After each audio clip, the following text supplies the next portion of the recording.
Good morning, friends and family of Conscious Living Spiritist Group. This is a pleasure to be here with all of you. Today, this is Angy Stewart, by the way. And today is the first day of our whole month celebration of the anniversary of Conscious Living. We are celebrating 14 years of life with all of you, friends, family, co-workers, practitioners, and followers of Conscious Living. So thank you so much for being here with us. Join us during this whole month to beautiful lectures that will be happening on Sundays and on Tuesdays. And right now is the moment for you to share this event, this live with all your friends. Tell them it's starting. Come, come, come. Join us. And while you're doing this, I will be doing our initial reading. I will be using our daily bread, and the chapter will be 163, Be Thankful. So let's follow the reading. Be thankful. And be thankful, Paul, Colossians 3:15. It is odd to perceive the great number of apprentices that are always intent on receiving blessings, while rarely do we find anyone disposed to render them. The spiritual resources, however, in its common mobilization, should obey the same system applied to the providentials of material order. In the chapter dealing with the blessings of the soul, it is not correct to receive and waste senselessly, but rather to be prudent and correct, so that the possibilities are not absorbed by the disorder or injustice. For this reason, in his instructions to the Christians of Colossus, the apostles recommends that we be thankful. Among the earnest disciples, the old habit of manifesting acknowledgement in a bombastic and flattering way is not justified. In the community of workers loyal to Jesus, to be thankful means to apply profitably the blessings received, not only for our fellow men, but for oneself as well. For loving parents, the greatest appreciation from their children consists in an elevated understanding of the work and of the life that they attest to. Manifesting their gratitudes to the Christ, the apostles remained faithful until the last sacrifice.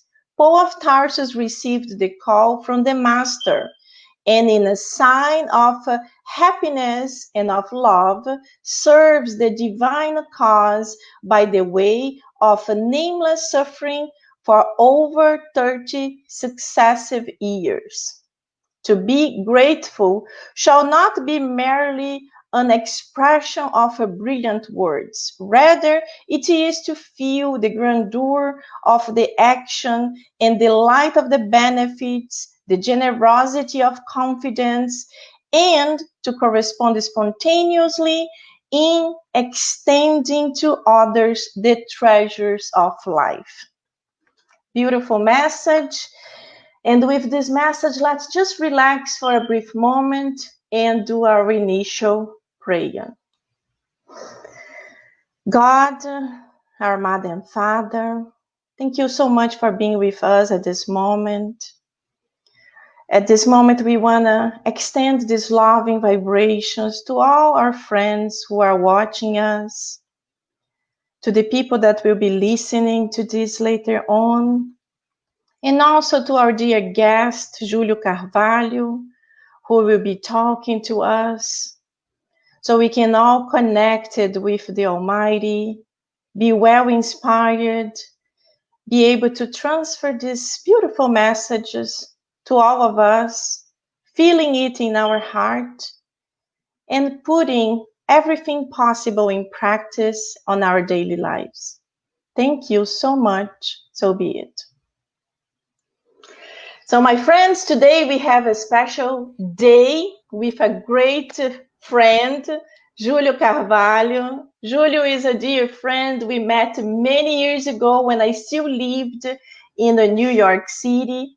He is from New Jersey. He is the founder of the Divine Light Spiritist Center, and he has working in Spiritism forever. So I'm sure you guys already heard his lectures. Julio, thank you so much for being here with us. It's a pleasure to have you.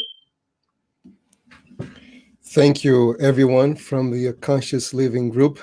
For me, it's really an honor to be here in such a special date. 14 years of existence, one can only imagine all the struggles and hardship the entire group went. I constantly reflect upon the fact that a Spiritist Center, it's a much harder institution to run. And reason being, it's because in a conventional institution, usually you have paid employees that you can actually uh, require from them the work and also require the result that you want. However, in the Spiritist movement, in a Spiritist Center, we usually have volunteers. And to have the ability to have volunteers working for free and also doing their job well, it's not an easy task. And for that, I congratulate the Conscious Living Group, all those who have participated throughout the years, those who are on the board of directors, and especially the anonymous workers. These are individuals that fulfill their responsibilities on an ongoing basis. And because, they are not public speakers or sometimes they are not giving passes, it's hard to notice them. But these individuals are of fundamental importance in making the Spiritist Center possible. So all of you who have participated, those who lived these 14 years, and those who came and who went, because if you sum up all the individuals that actually attended the conscious living, I'm sure throughout the years, it has to be in the vicinity of the thousands. Many lives that the Spiritist Center has touched with their hard giving workers. Congratulations to all of you. It's a really um, birthday that is so special. But allow me to make this small knowledge. Being 14 years old, it means that we are still a teenager. And going through the teenage years, the challenge is that you have all this energy, you have all this force, and yet we still lack experience in life. So if one can actually uh, channel our energy for our own good, our future will be awesome. And this is my hope for all of you at the Conscious Living Group. Thank you, Julio. Beautiful. And you said everything because people pay a lot of attention to the speakers, to the people that are in the front. But if it wasn't all the people behind the scenes helping the kitchen, the cleaning, so many tasks that are so important. And you said everything. We need everybody together. So this is super important. That's why we are already 14 years and another 14 will come soon. So this is a blessing. Thank you. So today our subject is Spiritism, the Consoler. Beautiful. I think it's great to start the celebration of the 14 years. And how do you think we should start talking about it? Well, just take for a moment to reflect upon the name of your Spiritist Center, Conscious Living. Unfortunately, most individuals, they live very unconsciously because they don't know what life is all about. And as a result, they're at the mercy of what society tells them what life is about. And what you hear most of the time is that we're here just to make a living. And as a result, we direct all of our energy, we direct all of our time, all of our attention. We focus only on material acquisition. And as a result, once we attain these material things, we are not experiencing what we crave so much for, which is happiness. And by all means, Spiritism is not against material wealth whatsoever. It definitely sees as a fountain of progress. However, that is not the entire picture. We must dedicate ourselves not only to progress through material wealth, but most importantly, to spiritual wealth as well, which without it, our material wealth has no meaning. So, this philosophy of life that we study through the lenses of Spiritism gives us that meaning in life. It tells us that we are here to evolve in two different planes. We're here to evolve in the material plane, in the spiritual plane. So that gives us a very foundation of what is the purpose of our existence, which is to better ourselves intellectually and also to better ourselves morally. In other words, to become smarter and more loving and more kind. And I'm sure conscious living has contributed a lot throughout the years to help those who attend the Spiritist Center to become smarter and to become more loving. Yes, Julio. Yes, yes, and this is what we really want people to understand, because so many people are so connected with the physical thing, like what I have, what I need to be happy. And we understand, Spiritism explains so well that what we are going to have physically are not going to really transcend into happiness, and it's not going to transcend into the spiritual realm. We will take with us what we achieved in the intellectual and in our morality. So this is what we want everybody to perceive, and that's what Spiritism knowledge brings to us. This is very good to start. Yes, Angie. And our worldview shapes the way we do everything in life. So if I have a materialistic worldview, and let me just clarify what that worldview is, that means you truly believe that you're nothing but a conglomerate of cells. And as a result, when you die, you simply disappear.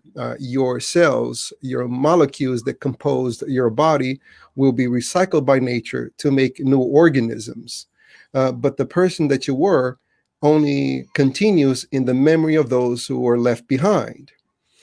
The biggest challenge with this picture here is that it is very useless to help us overcome the hardships that we all have to face. Life is hard, and anyone tells you otherwise, they are deceiving you.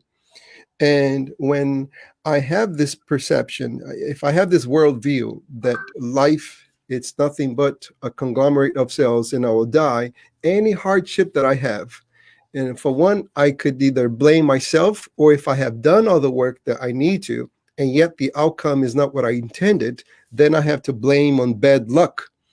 Um, and these are things that I do throughout life. But there are those situations in which I have contributed nothing to it. For example, a sick child, or my upbringing, my social status when I was born. Maybe I was born very poor, without any means to actually escalate in the ladder of social life. And if I have a materialistic point of view, I have to blame on bad luck. I have to blame on the cosmos. And that leave me very weak, because now I will take the stance of being a victim. I am a victim of the circumstances.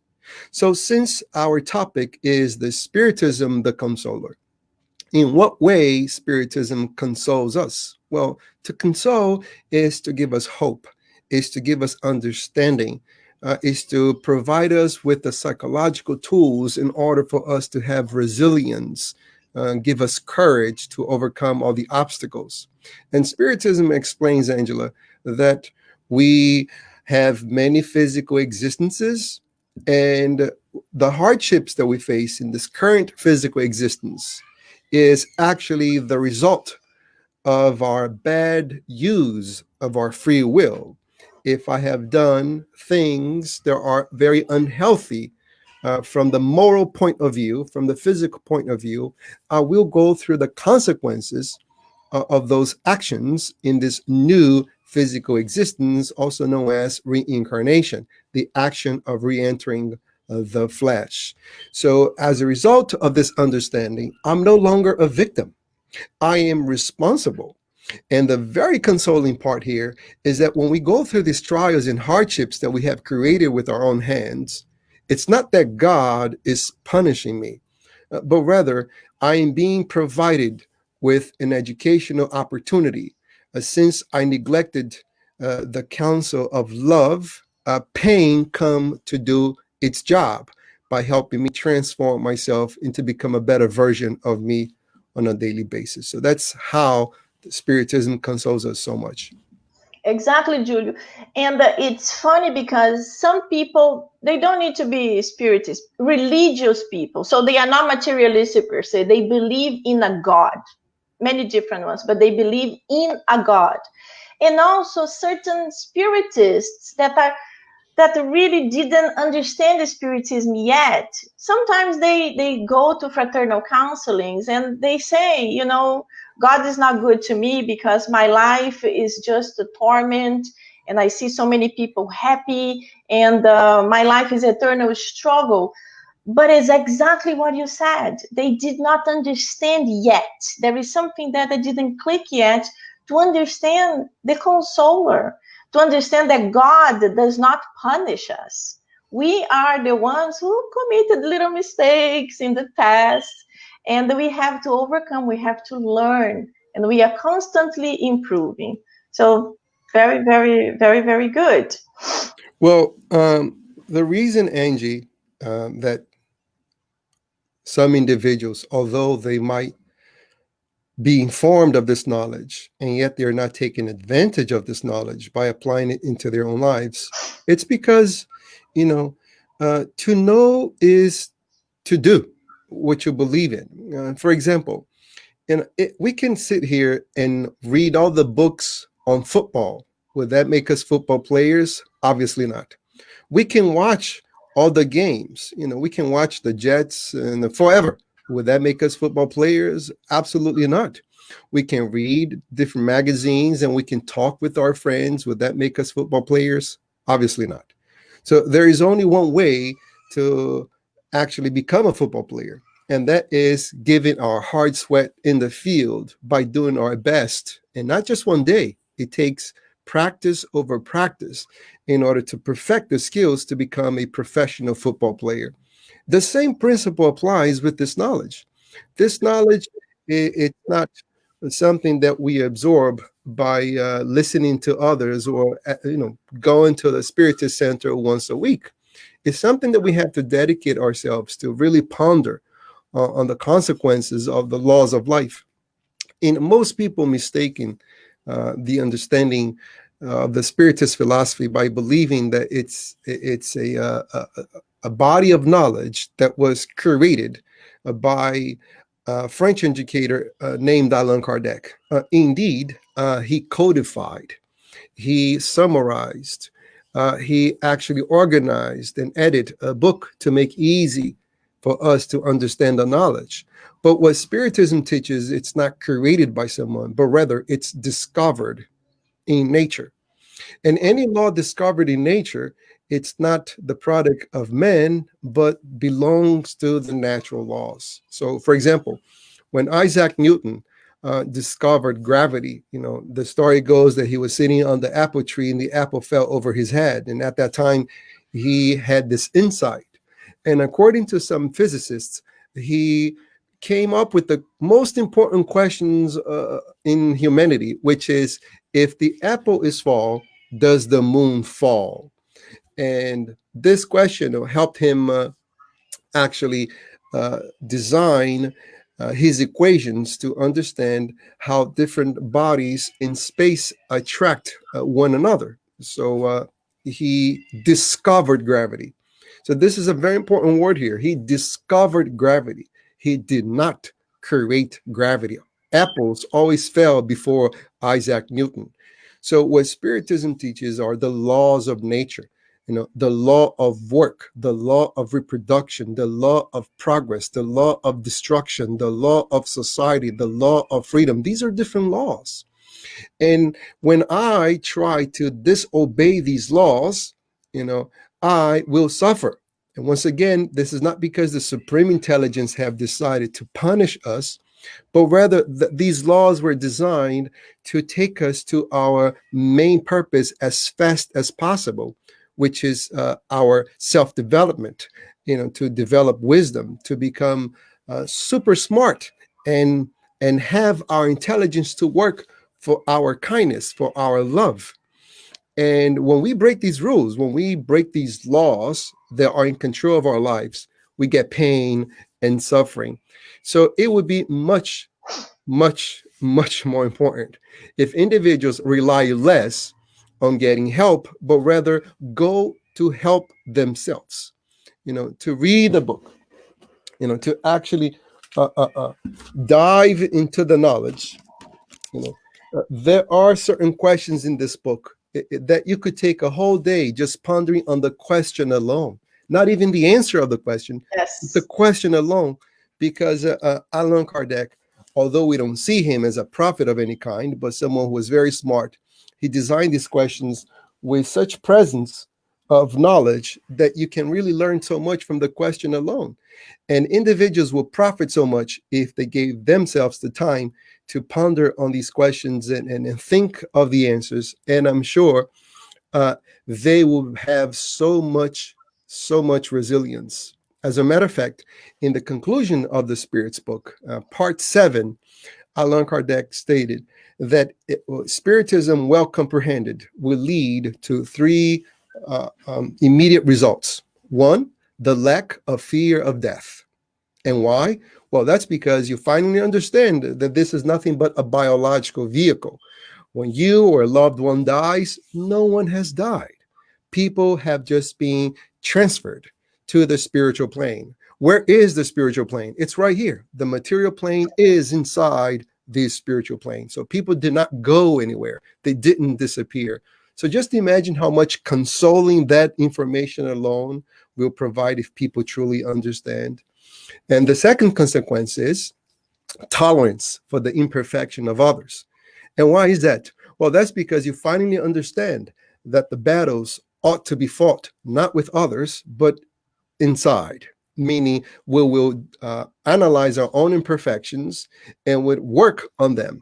And because we will find out how hard it is to improve ourselves, we will have tolerance to the imperfections of others, because now we know how much work it takes to become better, and now we know that others are having the same kind of struggle, if not more than us. So that gives us tolerance.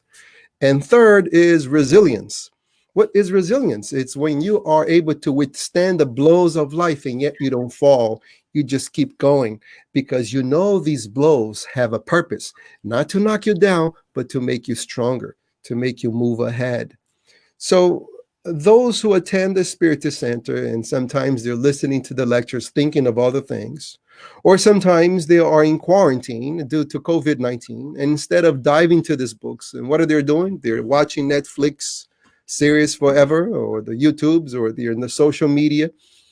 And yet here is a great opportunity for them to delve into this knowledge. So I wish, everyone would see how treasure of a knowledge this is in order for them to absorb on a daily basis. And instead of being asking for help and going to fraternal meetings, they will be the source of help for others. And by helping others, you are helping yourself. Exactly. And, people don't understand so many different ways a Spiritist Center affecting our lives. So the Spiritist Center, is our home, is a hospital when we are we are sick and we need like the healing passes, is also the place is a school. That's exactly what you said. It's a school for us to boost our knowledge. There is so much to learn. And I know people love romances because it's really good, it's interesting, there is suspense. But when we dive into the doctrine, into the beautiful books, especially in the 5 books of the codification, we already get amazed, as you said, with the questions, how Kardec really organized everything. I start thinking, my goodness, imagine a normal person like me trying to organize these thousands of thoughts. And he was able to, little by little, start separating and then codifying the different books with better explanations. So this is beautiful. One thing a lot of people always tell me is like, I don't believe in after death because nobody returned to talk to me about it. And I always like, what? They just never paid attention, even in history. Because if you read the Bible, you will understand it. But Spiritism gives us like a further explanation. Besides the Spirit's book, they were answered by the spirits. We have the medium's book to really understand it. My friend Angela, you said a lot in just a couple of words. So let me just break it down here to make a comment that is proper to what you just said. Those who like to read the novels instead of the study books, once again, they can derive so much knowledge to console themselves. And that is the main purpose of why the highly evolved spirits write through mediums these books. They're not writing us for entertainment, although it becomes an excellent source of entertainment because, time really passes by when you read some of these books. The book, for example, Renunciation, written by Emmanuel through the hands of the medium Francisco Xavier.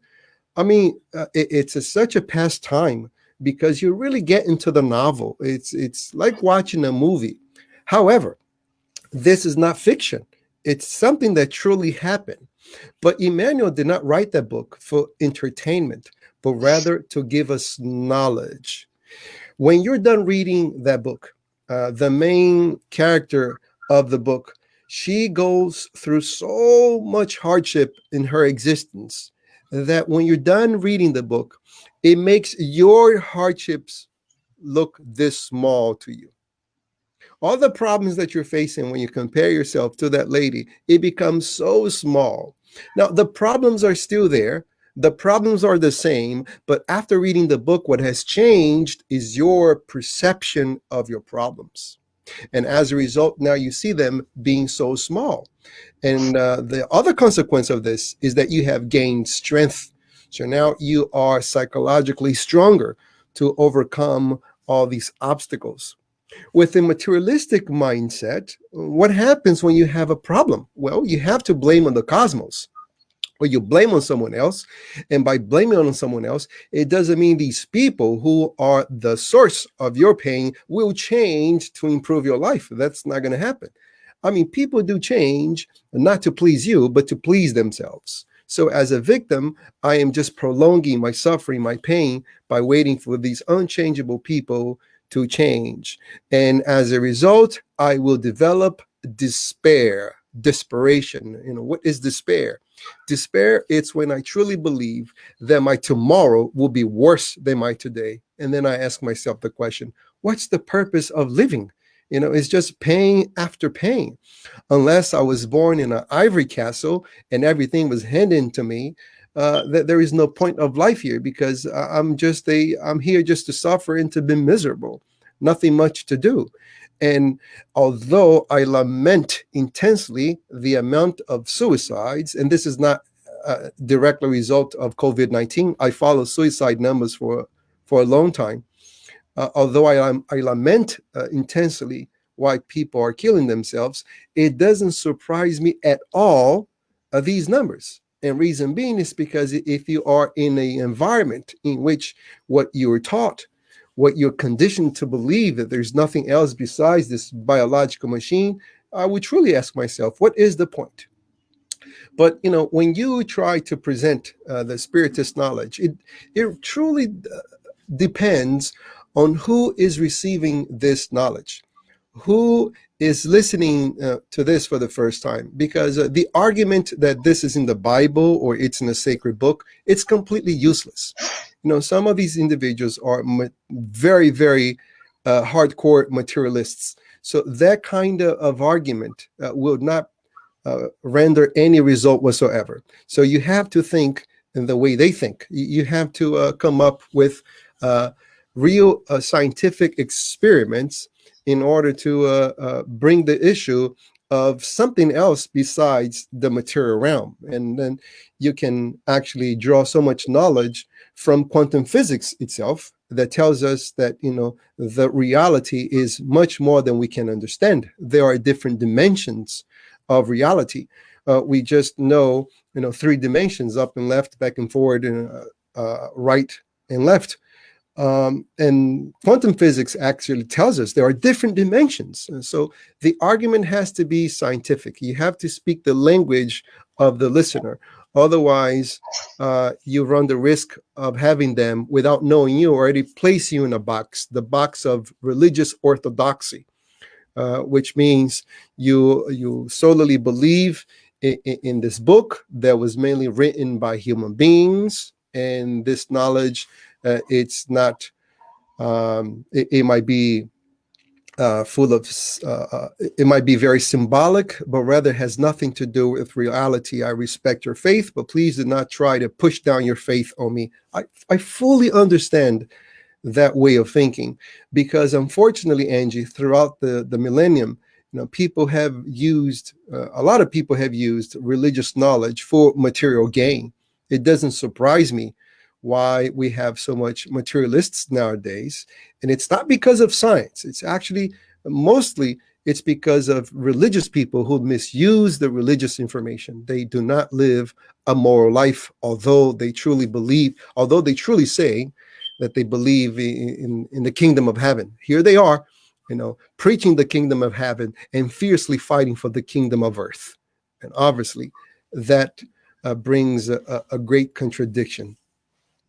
No, and what you said is correct. We have amazing romances, and many times people get curious about what is the Spiritism because of a book. Nowadays, movies, there are beautiful movies like Nosso Lar, Astral City, that was exposed to thousands of people and made a lot of people curious about what is this. But I was referring to those who are already Spiritists and never read the codification. They are romance after romance after romance. So they feel the empathy, they understand, but sometimes it's like, she's an angel, I'm far from that. But they never took the Spirit's book to understand a little bit how they can start their own transformation. This is just for the Spiritist, not to the public in general. So this is beautiful that you went in depth. Another thing, we are also attracting the other side, the materialistic, because now, as you said, science is really diving deep into it. For example, the University of Virginia, there is a program that's not a new program, it's an old program that goes deep in reincarnation and in near-death experience. So right now, this program is directed by Dr. Tucker, but who actually started was Jan Stevenson with thousands of reincarnations, research materials, books that he did. So when the materialists start paying attention to the scientific things, researchers, and all these researchers and doctors talking about it, they start like, maybe there is something else that I didn't grasp yet. We hope so. So this is something for us to always merge, like whenever we have conversations with people that are very against spiritism, for example. So you just plant a seed. We should never impose our beliefs, exactly as you mentioned. There are people that have traumas with religion, not from this life, but from previous lives. So they were born already like, this is not for me. But, we know that reincarnations is a blessing because of this. We will pass maybe one life against it, and then something is going to start clicking, and then we start reconnecting with our religiosity, as if I can say that. Well, when one hear the word religion, and here I am, I'm trying to um, give here an accounting of how free thinkers think. You know, uh, since we are immersed in the religion realm, we have a tendency to believe that most people think the way we do, but they don't. Their frame of thinking, it's very different than ours. So free thinkers, when they hear the word religion, what is it that come into their minds? Well, people ripping off people for money, um, uh, child sex molestation, um, Dogmas. thieves, those who have abused it for power. And if you study just a little, you don't have to really get into the history, but just a little of the French Revolution, you understand so well why people hate Catholicism, and when they hate Catholicism, they associate obviously the image of the Catholics with Jesus himself, and even we as Spiritists, we forget, the image that we had before of Christ. But the Spiritist knowledge gives us a completely different view of Christ, and once you know that view for a couple of years, you have a tendency to forget what was your idea of Christ to begin with. But an analogy that I usually use, Angela, in order to make people understand um, the importance of dissociating religion from Christ himself, because Christ did not come here to create Christianity. We're the ones who created Christianity in the name of Christ. Buddha did not come here to implement Buddhism. His followers are the one who created Buddhism after him. So this is the analogy I give. Let's say someone is really heavyweight. They are doing so poor with their own health, and they come to a professional and they say, listen, I'm really trying to get my health back here. I want to take care of myself. And the guy sits down with him and says, these are the things you have to do. First of all, you have to concentrate 90% of what you do in what you eat, because you can exercise, your the entire day. But when it comes to food, if you're eating all these calories, an exercise of an hour, you kill with a donut. So let's sit down here and make a plan. So from now on, I want you to cut rice. I want you to cut bread. Oh, please do not even look at sodas. Those are the most poisonous things you could put in your body. And then, cut white pasta. And then for exercise, I want you to try to do 50 push-ups. I want you to start walking 2 miles. And these are daily exercise you have to do. So now this guy looks at this list. He goes home and says, cut bread. Is he out of his mind? I cannot be without my bread. Rice, no way. Pasta, oh my God. Okay, I'll cut ice cream. I'll only have on the weekends. And then 50 push-ups. Oh, maybe I'll do 5, but not 50. Walk 2 miles. I'll walk around my block, and my block is composed of 3 homes. That would be enough. So a whole year will pass by, and then people will look at this guy, and he looks exactly the same.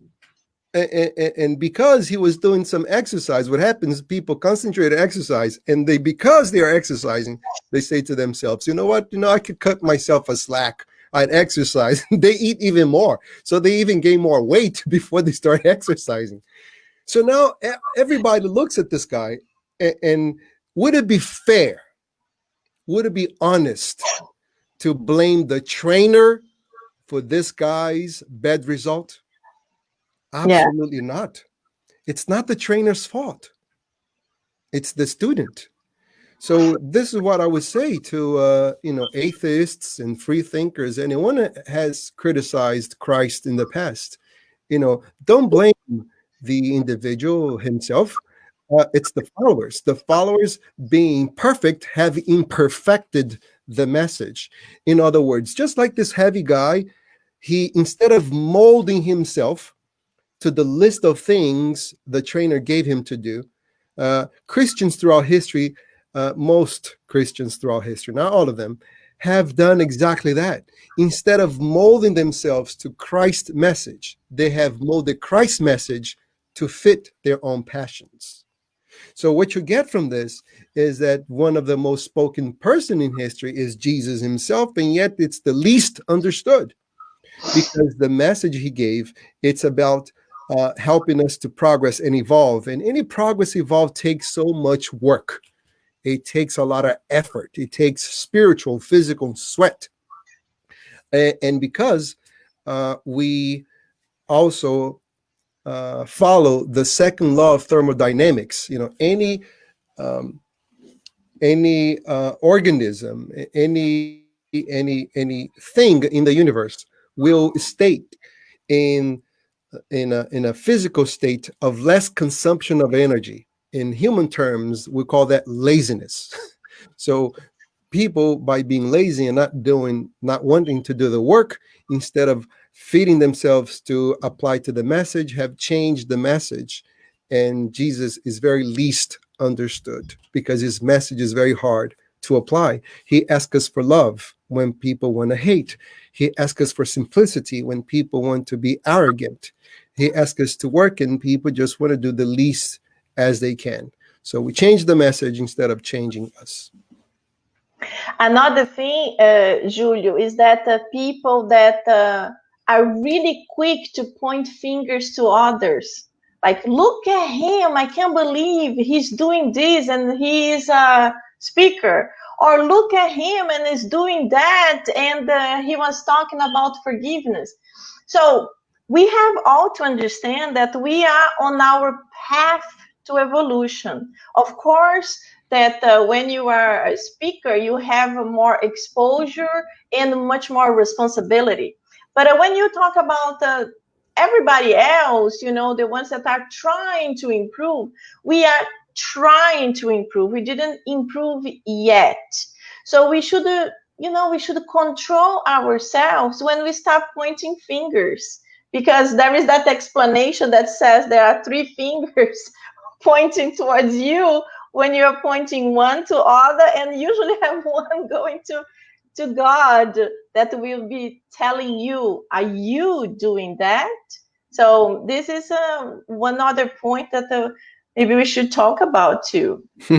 Well, in the 10th chapter of According to Spiritism, entitled Blessed Are the Merciful, we hear from Allan Kardec the explanation of Jesus in accordance to what you just said. The symbolic message of Jesus in having tolerance with others is that he said that we are able to see the speck of dust in someone's eye, but we neglect the beam that it's covering our entire eye.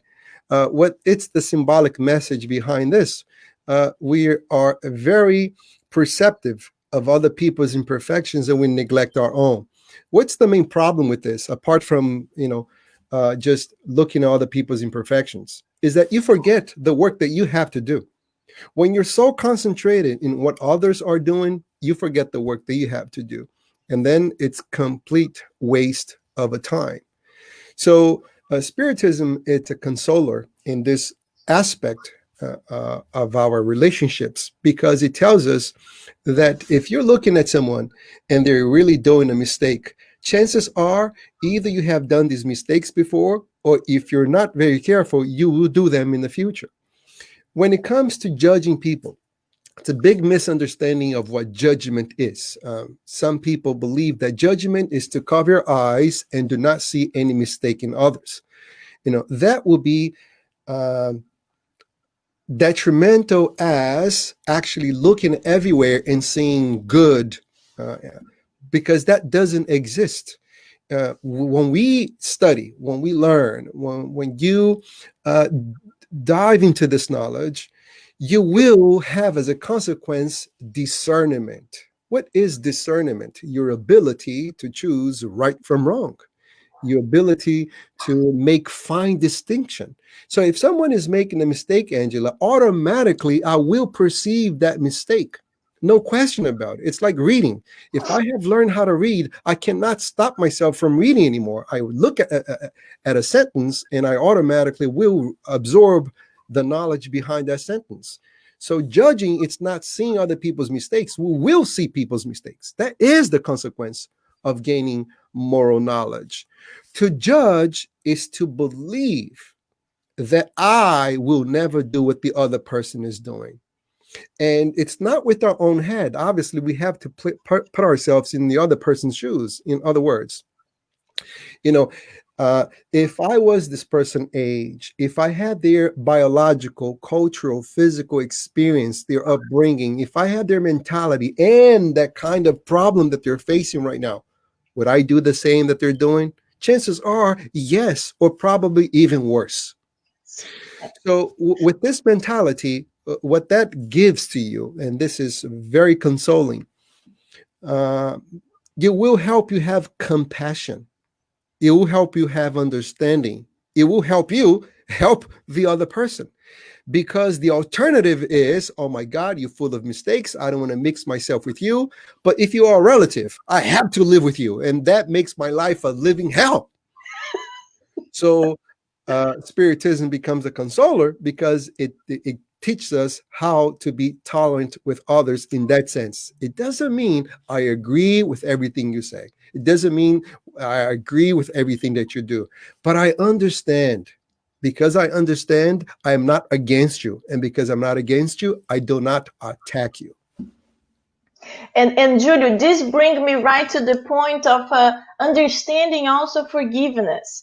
People get mixed up with understanding forgiveness. They also understand that if I'm forgiving a murder, I'm accepting that it was okay, and it's totally different. It's totally different. We have to forgive the act, but we do not accept it was good. We do not understand it was good. Can you go into a little bit of this knowledge that the Spiritism brings to us? Well, to synthesize what forgiveness is in the 15 minutes that we have left, it's a big challenge because it's a topic so misunderstood. And this is one of the reasons people don't forgive, because they believe that forgiveness is actually a development of a mental disorder, of a brain infirmity, in which you develop amnesia of some sort. They hear all the time, forgiveness is to forget. It's not. Forgiveness is not to forget. However, when you are aware of the detrimental effects of a negative memory on you, you will work on removing the emotional value of a negative memory. Because memories, Angela, they're just like objects. They have the value that we give to them. For example, if you purchase a watch in the airport, that same watch in a mall will have a different price. If you purchase that same watch on Chinatown in New York, where you used to live, it has another price. So emotional value has a relative value that we ascribe to it, just like objects. The value, it's not absolute. That watch value, it's not absolute. Wherever you go would have the same price. No way. It has a relative value. So the same thing with our emotions. So what happens, we place so much value in a negative emotion, and we have a tendency to forget the positive thing that happens to us. We place no value on positive emotions. And as a result, we forget the positive and we strongly remember the negative. And as I remember the negative, I am reliving the negative memory. This is why it's called resentfulness. The prefix re here means to repeat, to do it over again. To scent is to feel. I'm resenting, I'm re-feeling this emotion. So if someone stole from me, if someone struck my face 10 years ago, it is to me as if I am re-punching myself over and over again as I remember what this other person did to me. So forgiveness, partially, because like I said, it takes a whole seminar to explain, is to liberate ourselves from these negative memories. It's not doing anything in regards to the other person in a sense that I will forgive and the other person will become better.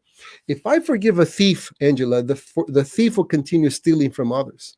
If I forgive a betrayer, the betrayer will continue to betray from others. Forgiveness is to give quality of life for me. It's not to change the perpetrator. So when it comes to a murder, for example, that person has to be in jail, because if I don't do my part in placing that individual in jail, chances are that sick individual will continue murdering other people. From the reincarnation point of view, what I'm allowing to do, I'm allowing this sick person, this morally disturbed individual, to actually accumulate more moral debt. So by removing this individual from society, I'm doing him a favor as well, because he's not in the right state of mind to be out with other people. That's what jail is there for. That's what the police law is there to reinforce the law. But if I will every day go to bed crying, hating this guy for what he did, from the jail system, this person would have control of my life. They would tell me how to live my life, because the way I feel, the way I act, that would develop my habits, my character, my destiny. So I'll be miserable because of what this person did. So forgiveness, it's me saying to myself, I would not allow this disturbed individual to control the rest of my life. So what he did to me, he did to me that day, but I would not allow him to do it over and over again. And that's only something that I can do. I cannot do that with the Prozac, with the Trazodone. I could not do that with morphine or alcohol. It's mental awareness that I acquire through understanding that forgiveness is good for me. It does not change the other person. So this is the point where if I was speaking strictly with a materialist, I would say that's what Christ meant when he said to forgive others, because it's not about the other individual. When you love your enemy, what that means, you are vibrating in a different mental a synchronicity that would not allow you to connect with the other person. In a nutshell, if I hate, that means I'm projecting a mental wave in a specific frequency. If the other person hate me, they are projecting a mental wave in the same kind of frequency. As a result, Angela, we are in sync. I am connected with the person who hates me. So when Christ proposes that I should love my enemy, that means I will vibrate in a different frequency. So even though the other person hates me and they're projecting all the animosity towards me, I am not in sync with that person. I am protecting myself. So that's where I will bring this psychological concept given by Christ in order to make a materialist understand the importance of Christ's message. Beautiful, Julio. And there is a talk of Bishop Tutu on YouTube. Anyone can just Google Bishop Tutu. And he's talking about his time leaving the apartheid, saying how much hatred was everywhere, how they were so divided. They were using the same streets, but they have places just for black, some places for white to walk on sidewalks and the buses and everything. And he talks about forgiveness. And he explains exactly like that. Forgiveness is for him to be able to love the ones who are not understanding the difference yet. And he explains exactly like this in different words, but saying that if we don't vibrate love, we are vibrating in the same lower energies. So we are agreeing with that in the opposite side. So you are hating too. And that's what we have to change. We have to vibrate love. So when we vibrate love, we go up, and we are able to understand the other ones. At least for me, I like to understand the other one as is temporarily sick. So that's why he has this type of behaviors or talks or attitudes. So we are little by little calming ourselves down to accept the other, and one day understanding they will transform themselves as we are constantly transforming ourselves. And I also have to understand we are not perfect. We are no angels. Maybe we don't hate in a huge way, but we have our issues, we have our difficulties. And coming back to what you mentioned before, we have always to look at ourselves. Come on, you improved in this, and this, but you still need to improve in that, that, and that. So that's what the Spiritism gives to us, this consolation, this understanding that the evolution is constant and forever, but we need to exercise well our free will. That's what we need. Free will is so important in Spiritism. And people, many times, they're like, oh, what is free will? So can you talk a little bit about free will? We have very few minutes, and then we have to end our talk. Just to recap a little here on our talk about forgiveness, because this is a main topic for so many people.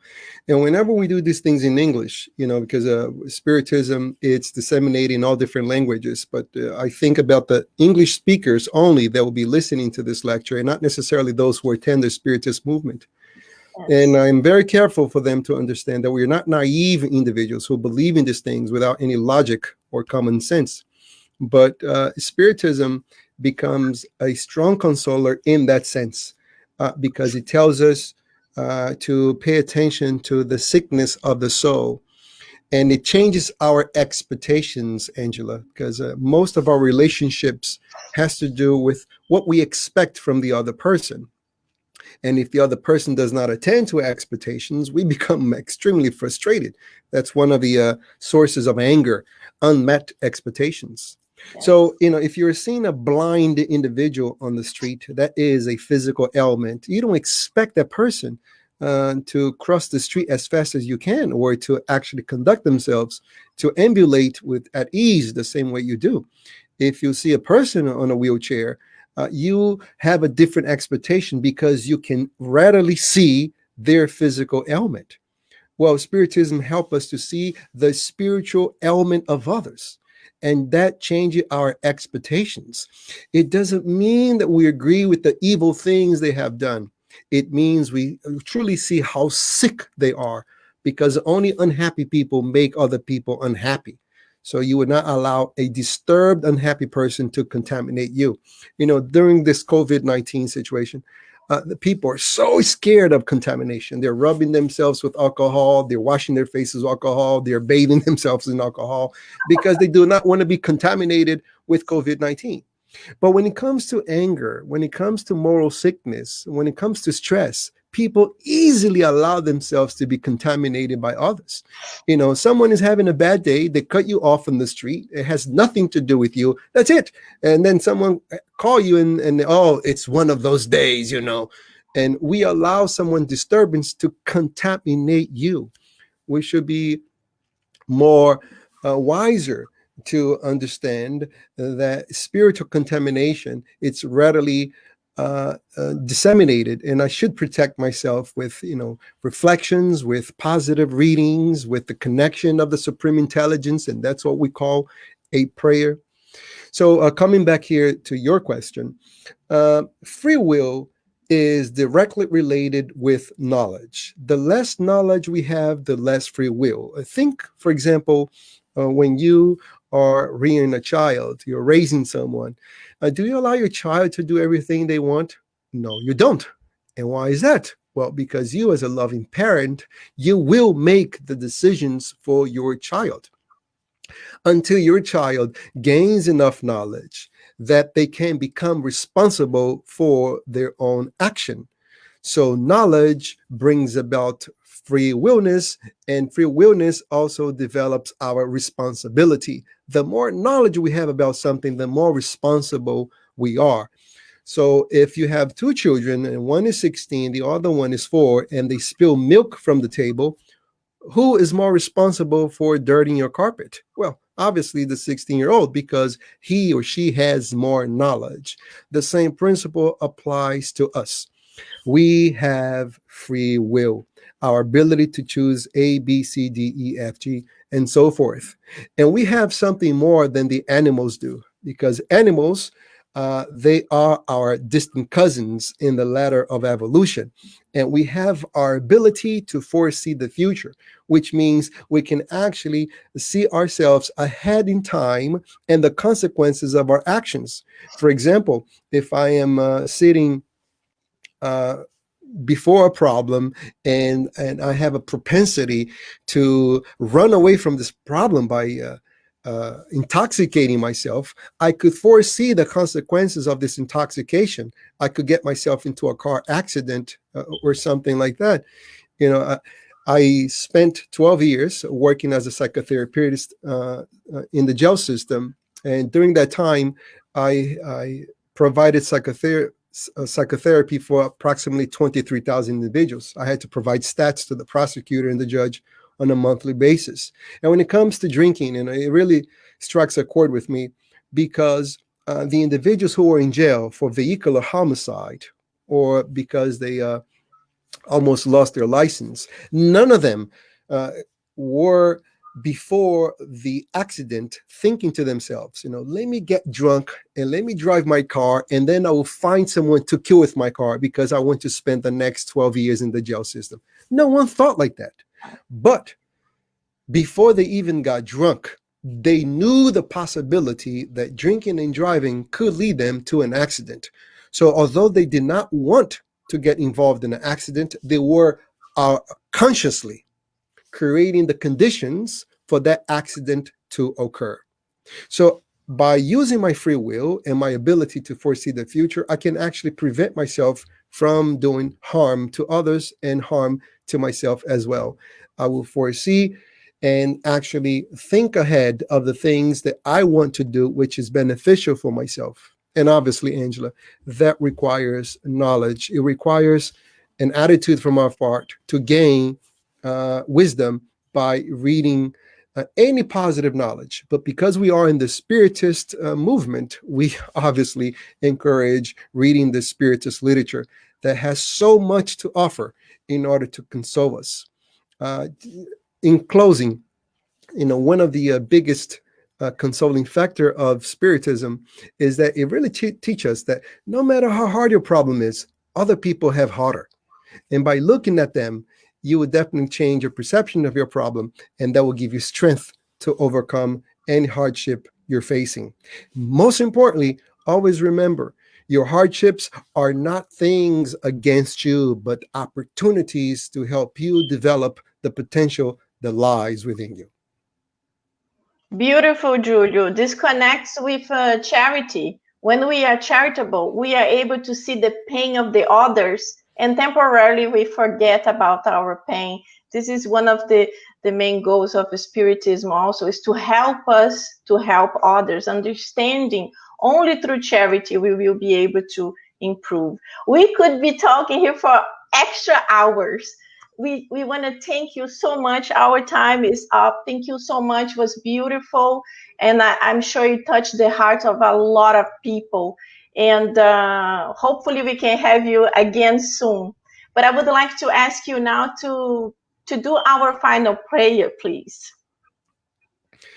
Once again, my congratulations to all individuals, the anonymous and the known workers of the Conscious Living Spiritist Group, for 14 years of dedicating to this very noble cause, which disseminating this knowledge that will help us to step forward in the ladder of our revolution. And with that, we ask the highly evolved entities, those who are in charge of our lives, to give us all the wisdom that we need, the courage that we must have to develop our potential so we become better versions of ourselves. As Allan Kardec said, to be better today than we were yesterday, to be better tomorrow than we're being today. In other words, constantly progress, always move forward. So be it. So be it. Julio, thank you so much from deep in our hearts for the lecture. It was very beautiful and it touched every person. Thanks a lot. And my friends, right now we would like to invite all of you to continue with this beautiful celebration, following conscious living through this month. So many lectures we will have. And we want to remind you here, if you can send us your loving donation, the QR code helps you, because even if we are physically closed, we still need your financial support. So whenever things get a little bit better, we can come back, open our doors, and return to giving our lectures, studies, and so many beautiful service. Thank you so much. God bless you all. I see you soon.